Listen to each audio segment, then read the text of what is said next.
Hello again, and welcome to another episode of Merkon's Musings, a Star Wars action figure review. And today we're looking at none other than the bounty hunter Dengar. So Dengar is a really interesting character. He's one of the bounty hunters that you see in Empire Strikes Back aboard the Executor. And I always liked this action figure. Although the original Kenner is kind of, we'll get into that, but the vintage collection one is phenomenal. So, but before I get into that actual review, let's give you a little bit of the history of the character.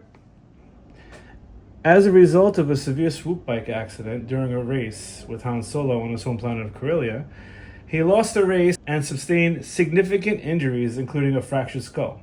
The Empire would actually put him back together using cybernetic surgery to save his life, and they gave him that armor you see on him. That is Stormtrooper armor, modified slightly and painted a different color, obviously. So after the accident, Dengar was a member of the Quiet Claws Bounty Hunter Syndicate, and he also took jobs for the Grand Hutt Council.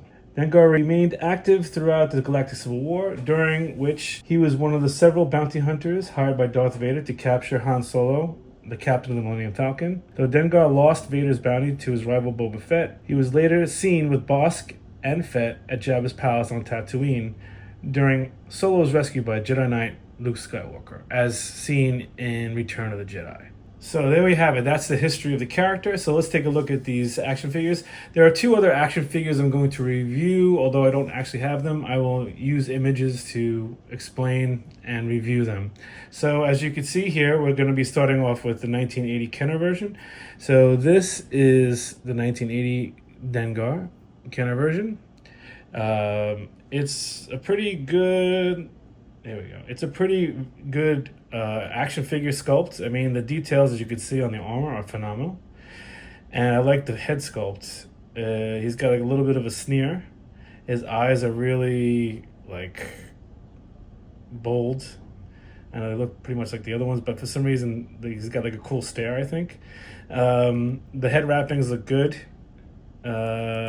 Very accurate to the image on the card.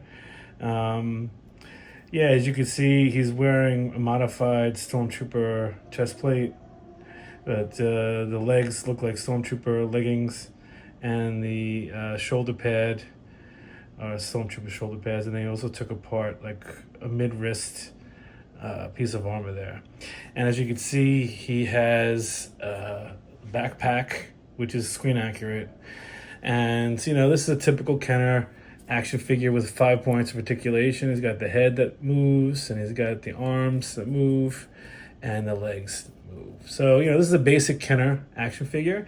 Like I said, it's very good for the day. It's a pretty decent sculpt all around. They have lots of details, and I mean, I wish the paint applications were better on this, but, you know, Kenner didn't do a lot of detailed paint applications in this day. But you can see the sculpt is very, very intricate. You see lots of really interesting details on the backpack. So yeah, this is a really good action figure for its time. And let's take a look at the second one. Was Power of the Force 2. It came out in 1997. And this one looks just like the Star Wars Kenner one, but it's just bulkier and beefier and taller. That's the typical Power of the Force 2 sculpt, 5 points of articulation, and they gave him 2 weapons. I think the charm of the original Kenner action figure line is better than the Power of the Force 2. It was an okay attempt between then and the vintage collection, obviously. And then there was a third Dengar. This one came out in 2004. It was from the Saga collection. And this one was much better than the Power of the Force 2 one, but it had the same articulation, so to speak. It really wasn't insert joints, or they did a lot of swivel action things in those days. Like the waist would twist, the legs and arms would move up and down, but the arms had the left arm had a elbow swivel, not an insert joint, a swivel, and the right arm had a right wrist swivel. So they were semi-static, but they had some slight movements in them. Yeah, I mean, it's not a bad action figure, but nothing beats this one. This is VC01. Can you believe it? So this is Vintage Collection 1. This action figure is phenomenal. I mean, just look at the face on that action figure. He's very devious looking. He's got like a really nasty stare there. And I like how the bandages are almost covering that one eye. It's really nice, really nice sculpt. My only complaint about this head sculpt is the bandages are like brown, like a grayish brown. They don't look anything like the image on the card, nor like the action figure from Kenner in 1980. They could have lightened that up to make it more screen accurate. The armor is really well done, nicely sculpted. He's also got a backpack, as you saw that the original one had, but this one is much more detailed and painted better. It's got the bedroll on top and a really cool design, details on the backpack, and it's removable, which is cool.